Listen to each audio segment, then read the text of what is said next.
In today's video, I want to go through a couple of different text animations that are all super simple but super sexy, and they're just a great way to spice up your projects. But before we get into the tutorial itself, I just want to say a quick thank you to today's video sponsor, Artlist, who always bring the sauce to the channel. But without further ado, let's hop straight into After Effects, where I have 3 compositions set up actually, and we're going to be doing just about 4 different types of text animations, all super simple. But the first one here is just a 1920 by 1080 composition at 24 frames per second, and then I obviously have a clip in there. Now if you do want the project files, they'll be available on my Patreon where you can go get those, but if not, all the text animations are pretty simple, so you can just go ahead and do them. But if you don't want to, project files are available. The first one is inspired by a clip I was sent. Somebody asked me about a visualizer they'd seen for a music video and asked how to do that text animation. We're gonna start with the simplest version, and then we're gonna spice it up and just add a little bit more flair to it. The first one is pretty simple. All we gotta do is double hit L, which will bring up our waveforms, and then we're just gonna listen to what we're saying, then type it out, and then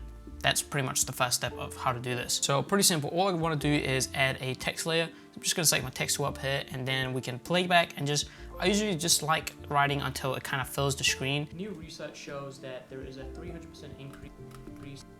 So, new research shows that there is a 300% increase, and then I'm just gonna scale this down a little bit, and I'm gonna remove this all caps thing because I don't think that looks good. And let me just decrease the cutting of this a little bit to make it look a little bit nicer. And let's play back and make sure we get all the right words. And this is very important, that you want to get every single word, otherwise it's not gonna flow as well. New research shows that there is a 300% increase in revenue for people who are subscribed to the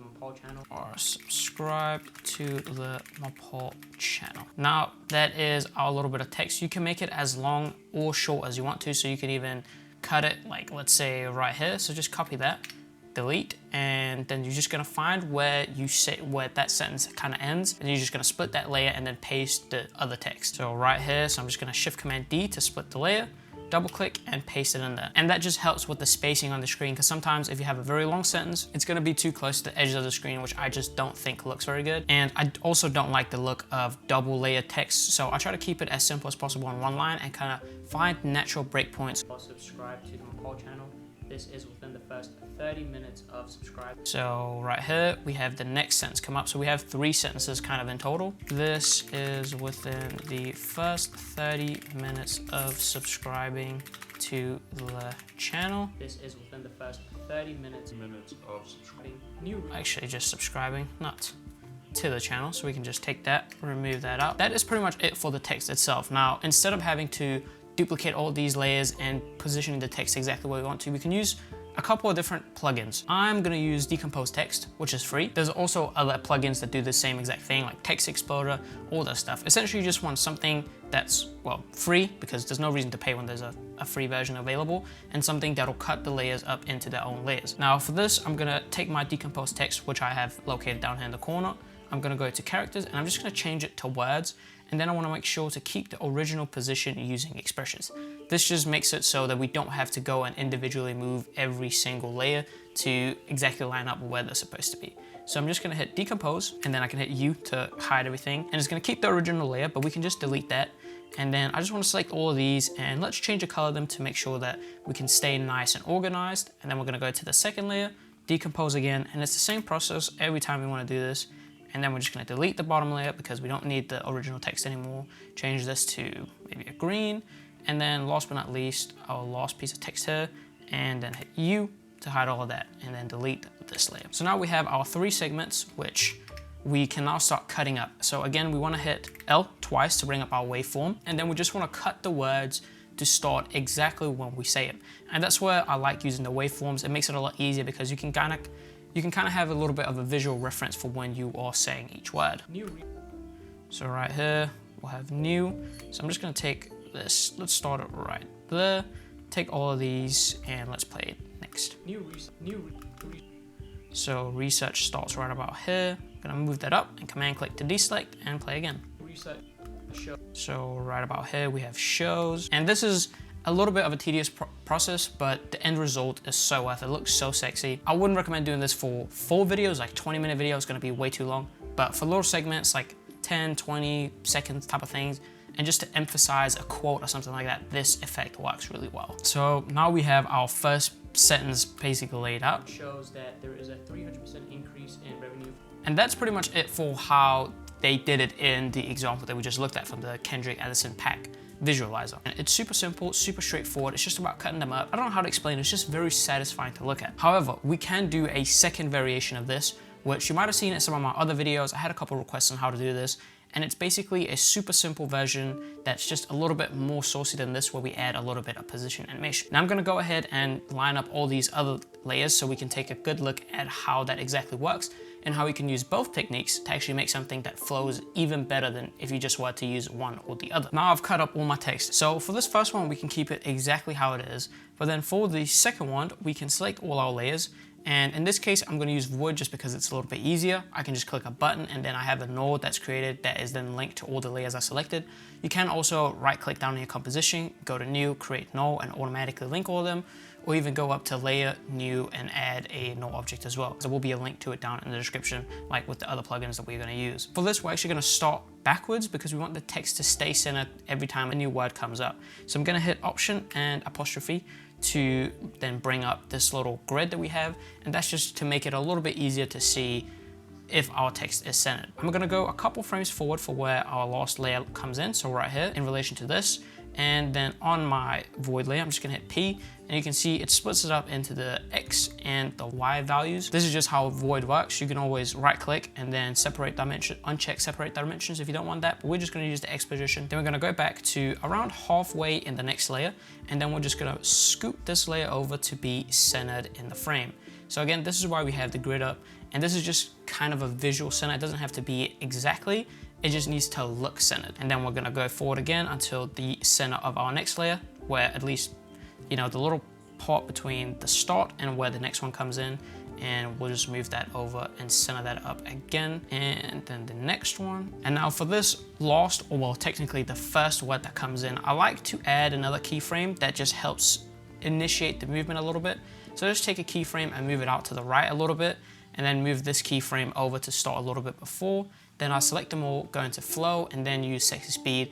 If you want sexy speed or any of my other presets, it's available on the Patreon as well. Otherwise, you can just add your own easing, but I like this one because it works really well for this type of animation. So now if you play it back, you have something where it kind of goes word by word, and then you'll have something where you get a little bit of a sliding motion. Research shows that there is a 300% increase in revenue for people who are subscribed to the Mapal channel. And you see this little bit of sliding motion just makes it look super, super sick, super smooth, super sexy. But as I said, my favorite way of using this is actually to combine them both. So now we have one, and then it just cuts over to the next one.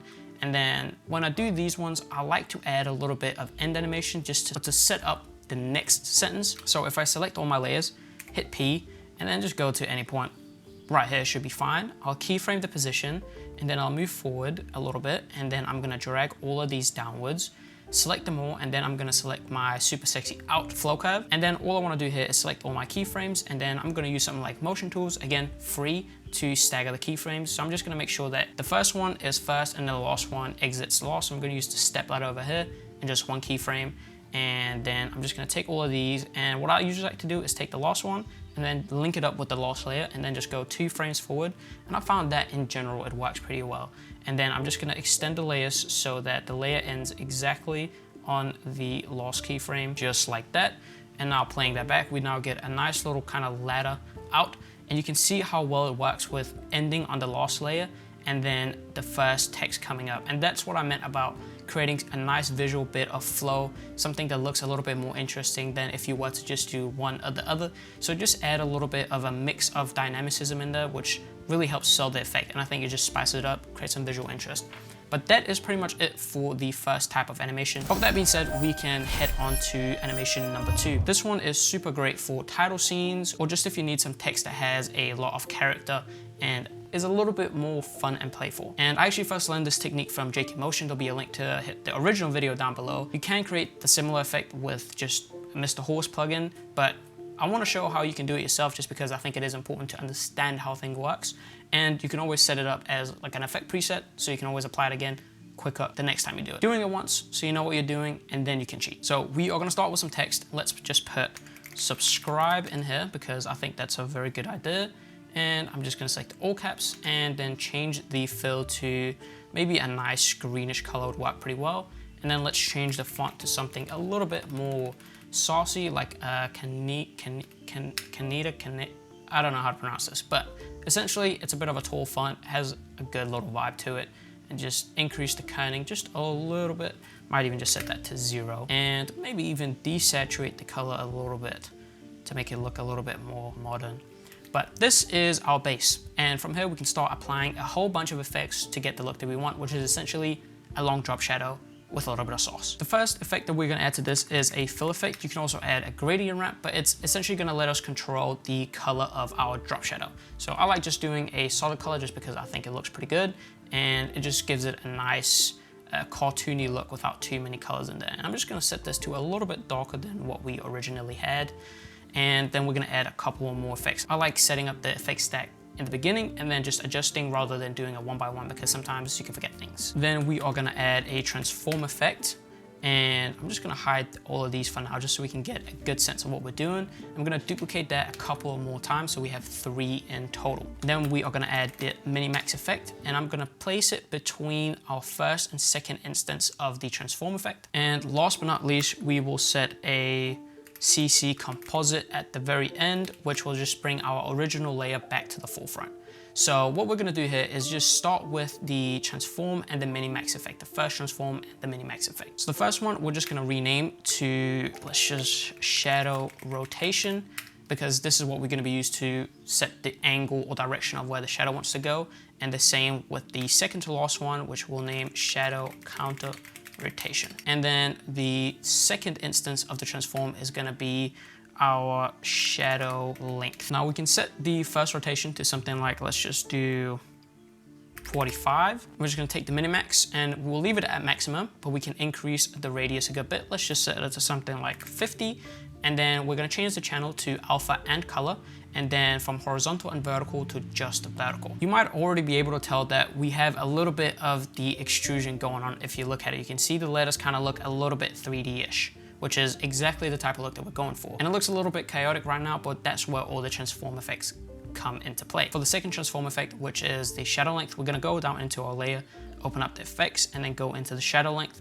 And we are gonna add a little bit of a super simple expression to the position parameter. So we're gonna alt click the position down here, which will then open up our expressions panel. So we're gonna start with a start bracket, which is just this little square start bracket, whatever you wanna call it. And then we are gonna take this and we're just gonna pick whip it to the first parameter of our position. And then we are gonna add a comma, which will just separate it for the next value. And then we are gonna pick whip this to the minimax radius. So pick whip that so we get the information from that effect as well. And then we are gonna add a plus and then link the last parameter of our position animation, and then we can end it with another end bracket. That's pretty much it for the expression. Now we can add the, well, counter rotation, and it's super simple to do this as well. We are just gonna open up the effect down in the counter rotation and in the shadow rotation, and then we just wanna link them both. So if I take the rotation, and let me just link that to the rotation of our first layer here. And then if I open this up, I'm just gonna double click that, and then I'm just gonna add a minus to the rotation, and that'll just rotate it. So that's pretty simple. And now we can go in and rotate the direction that we want or the angle. And then in the minimax effect, we can control the length of our shadow. So it's super simple to set up, and now you can save all of these effects as a preset, and you only have to do it once. So let's add our shadow right here and extrude it just a little bit more. And one thing I actually like to add to this is a stroke. And you can do this over in the properties panel. Super nice. Love this update, by the way. Super slept on. But since it is a text layer, we can always customize it. I like adding a bit of a stroke and maybe setting it to something like 1, and then just making sure that our extrusion color, which is all the way up here, is the same as our stroke color, just like that. And I just think it looks super nice. Just gives a little bit more oomph to it. And you can play around with the stroke. You can even set it something like 3, which gives it just a little bit more of a feeling. So it looks super cartoony. To add a little bit of animation to this, we are gonna open up our text layer. We're gonna go into the animate button right here, and we're gonna add a rotation, and then click off, and then add a position animator as well. Then we can go into the add, go into selector, and add a wiggly expression, the same with the position, just like that. And then you just wanna move the parameters around a little bit. And the good thing about this is with the wiggly selector, it auto animates it. So all you have to do is, if you think this is a little bit too fast, you can go into your wiggly selector, just decrease to something like 1 wiggle per second for both of them if you want, or increase it, whatever you kind of like. Also like setting the correlation to 0 in both of them. And just like that, you have some animated text without doing anything. It's all pretty much automated, and again, it's a text layer, so you can customize it however much you want. There's one last thing I like to add to this, just to spice it up even more and really fit the style, and that is adding a sparkle. I'm gonna do that by going into my shape tool, click and hold, and then go to the star tool. And I'm just gonna zoom in here, and let's place one right on this corner right here. You can just hold shift and click and drag, and you'll create a star. And then I'm gonna open up the polystar, open up the polystar path, and just change it to a 4 point, and then play around with the inner radius, outer radius, and the roundness to get something that looks sort of like this. And then you just wanna place it, make sure your anchor point is in the center. And then to animate this, I usually just do a super simple scale animation. So just hit S, keyframe the scale, go back a little bit, set it to 0, go forward a little bit, and set it to 0 again. And that's it. You have a nice little animation. Now I do like adding some sexy speed. Just like that, you have a super simple animation that just looks fun, cartoony, has a little bit of a vibe to it, and most importantly is customizable. You can also remove the stroke from it and add something like a deep glow if you're into that type of look, and just makes it look really sparkly. You can duplicate this, move it around, and just make sure that you move the keyframes around as well a little bit, just to make sure that it looks nice and good. Now, before we get into the final animation, I want to talk a little bit about today's video sponsor, Artlist. See, in my opinion, there's really only one thing that can take your animations from being super plain and boring to something that's super sexy, and that's sound design. They have a bunch of different plans to let you pick exactly what you want. So if you only need music and sound effects, you can do that. But if you also need templates or stock footage or even some plugins, they also have that. It's truly an all-in-one platform for creators. And not to mention that the licensing is super awesome. It's all royalty free, so you can use it without getting you or your client in trouble. But the thing I really want to talk about is how I actually use Artlist in my day-to-day workflow. See, we have these title animations that I've made for this video, but without the sound design, they look super plain and boring, and there's really no life to them. So what I like to do in my process is going onto Artlist, and this is super easy with the new AI engine search. They've made it so easy to type in exactly what you need and give you really good results, because essentially how it works is it looks at all the different sounds and clips and all that good stuff, and it adds more keywords to it. So it essentially makes it a little bit easier to find because there's more things you can search for. Now in this specific instance, we have a lot of elements that I want to cover. I need something that's super shiny, that will give that nice metal kind of feel of the light going around the rings. We have some super sexy text animations. I do want a little bit of impact in there to really sell the movement and make it feel heavy and give it some nice atmosphere. And the way I like to do is do it in a bunch of different layers. I like having some general atmosphere that really sets the tone, but then also a few different small sound effects that add to those little movements that just give a little bit of extra flair to it. A trick I like to use is if I found a really nice sound that I know I can use multiple places, what I like to do is going in and playing with the pitch so it doesn't sound too monotonous. And that pretty much sums up my sound designing process. It's super simple with the new AI engine search. And if you want to get started with finding either music, sound effects, or anything else that you need, you can head to the link in the description where you can use my link. And when you sign up for the annual subscription, you'll get 2 free months of Artlist. So make sure to go down in the description and use that link and start sound designing your stuff, because I promise you it will take it to the next level. But with that being said, let's hop back into the tutorial where we are going to be finishing up these super sexy title animation. You might have seen this style of animation in some Apple commercials because they have some of the cleanest text animations in the game. Super smooth, the easing is always on point, and they're always accompanied by great sound design, which again, shout out Artlist. But we're going to start here by creating a simple little background. I'm just going to hit Command Y to create a solid, and we're going to set this to a white, well, slight off-white. I'm going to make sure that I'm set to F3, F3, F3, which is my go-to white color. And then we're going to add a bit of text. I'm going to select my text tool up here, and let's just type like in there. Now, I don't want to stylize it like this because it's not very Apple-like at all, but we are going to set it to be almost completely black, and let's change the font to something a little more Apple-like. I think Helvetica or something like Satoshi Bold usually works pretty well, and I want to make sure that this is not capitalized at all. Actually, I just want it to be lowercase, and then I'm going to scale it down a little bit and decrease the kerning so we get something that looks pretty sweet. I might even change the font actually. I think a Satoshi might look a little bit nicer. It's a little bit more friendly. She might just capitalize that L for the sake of it. But now we have our first word. Let's just go down to about 2 frames. I'm gonna hit Shift-Command-D to split the layer, and we're gonna change this to comment, and go forward a little bit again, let's say 5 seconds, split that, and let's put subscribe. One of the main techniques that they use is the match cut. So of course, we're gonna be doing some of that as well. So for this first one, let's go to about 12 frames and hit S to bring up the scale. And I wanna make sure that my anchor point is centered for this one so that we scale from the anchor point. So I'm just gonna center that up using motion tools, and I'm gonna keyframe the scale. I'm gonna go forward and increase the scale a good bit. And then we're gonna go forward, and for the next one, we're gonna use a bit of a slide animation. So I want our text to move out to the left, and then this one coming in from the right, moving into place. So I'm gonna keyframe the position right here, and I'm gonna go over to my second layer and also hit P to keyframe that position. I'm gonna go back a little bit, move this over, and then go over to this one and move that text over to the left. So then now if you play this back, kinda you can see it goes from right to left. Now I just need to line up these keyframes with one another, and then we can match the movement between them with easing. So let's go into flow and just add a sexy speed. Might tighten this up just a little bit. And then we just wanna center these up right here where the 2 layers cut. So we get a nice little bit of movement, and you can already see how smooth that is. I mean, that is, to transition into our last word, I wanna do a little bit of a slide up. So again, we're just gonna start on the position, keyframe that, and then I'm gonna move forward, open up the position for this last layer, keyframe the position, and then I'm just gonna move it down so that it slides up and into place. And then the second one, we are gonna slide up. So again, line these keyframes up, apply sexy speed to all of this, and make sure that these are lined up right in the middle of our layer split.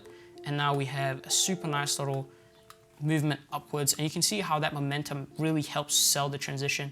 It almost feels flawless. Now for this last one, I do want to add a scaled down animation to end it off.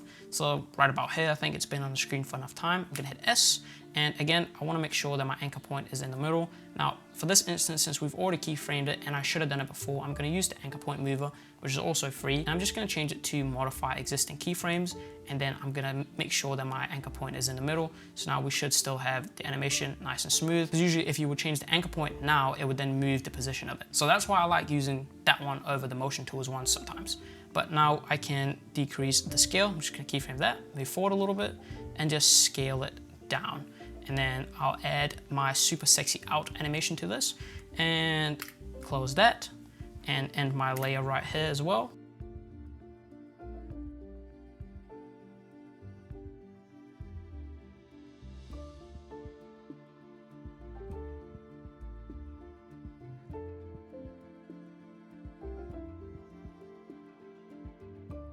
And you can see that because we ended it with a scale down and the beginning also scales down, it helps sell that just a little bit more. Now it is a little bit slow, so maybe we can move this up a little bit because we don't need it to last for that long. Now we've just sped it up a little bit so we don't stay on the same for too long. And there's one last thing that I think would work really well for this, and that is just adding a black background right here. So I'll just split my layer up right here, or my solid background. And then for this layer, which we're gonna turn black, I'm just gonna hit Shift-Command-Y to open up the solid settings and just change it to this black color. And then I will, of course, change the color of the text as well so we can actually see it, and just do F3, F3, F3. And that's just gonna give us a little bit more of a contrasty feel, just brings a little more energy to it, which I think looks super sick. One way I personally like to spice this up a good bit is by adding echo to this. Now the echo effect isn't necessarily very Apple-like, but I do love the look of it. I'm just gonna change it to -0.001 in the time, and then increase the number to something like 30, and change it to composite in front or composite in back. And we just copy this echo effect and paste it onto our other layers. And now if we play this back, we just get a little bit more of a drag, which I just think look a little bit more stylish, a little bit more swaggish, helps a lot with the look. And then last but not least, to source it up completely, add a posterized time, set it to something like 12, and you've got a super sexy little animation, which just takes it from being very Apple-like and just adds a little bit more personality, which again just comes down to personal style, preference, and taste. But the main thing is just to focus on the easing and the match cuts in between the words. I think I might throw in a little bonus animation here, and it's also kind of Apple-like. I've seen it on one of their commercials, but I'm just gonna create a new composition, 1920 by 1080 at 24 frames per second, and we're gonna add a text layer. And this one is just gonna be a sentence. So, hello, my name is Mapal, and I like coffee. something like that. And let's just change the text to a black color so we can see it on this background. I'm gonna scale this down a little bit and center it up. This one is something you can also turn into an animation preset. It's super simple. It's just a position that we're gonna add down here in our text animators, and we're also gonna add an opacity one. And then for the position, we're gonna open up, go to advanced and change it to words. So we animate it per word, and we're gonna do the same for the opacity as well. So change it from characters to words. Now we're gonna move the position down a little bit so it starts below, and then we can use the start and end to animate it in. So at 0, we're just gonna keyframe this at the very beginning, the start at 0, go forward to, let's say 1 second, and set it to 100. So now we have the text coming in one by one, and what is this? I didn't want that in there. And then we are gonna pretty much do the same thing with opacity. Set it to 0, keyframe the start, go to the same keyframe and set it to 100. So now as each word comes in, it fades in. So it just makes it a little bit smoother. I like dragging it out a good bit so it feels a little bit slower, and maybe even taking the opacity and moving it a couple keyframes forward. But I think it looks super, super smooth, and it's a nice way of just adding a very subtle text animation and something you can use over and over again. And you can of course spice it up with different types of easings and all that stuff, which is completely up to you. Most of the time I actually keep it linear just because I think it works pretty well, but something like that looks super sexy as well. And it's just a nice, easy cop out if you just need some simple text. But that is pretty much it for this tutorial. A couple of different text animations you can easily use in your projects to spice it up, and just a good few fundamental animation principles that you can use to your advantage, whether that be for text or anything else really. Again, I just want to say thank you to Artlist for sponsoring this video. Make sure to head down in the description if you're looking for some new music, sound effects, or any other type of asset. They'll provide the sauce. Again, if you are interested in project files, it'll be available on my Patreon as well for you to download, as well as the speed curves and all that good stuff. But with that being said, I just want to say thank you. Hopefully you learned something new. Hopefully you feel inspired to go out and play around with some text animations. And yeah, I'll see you again in the next one. Peace out.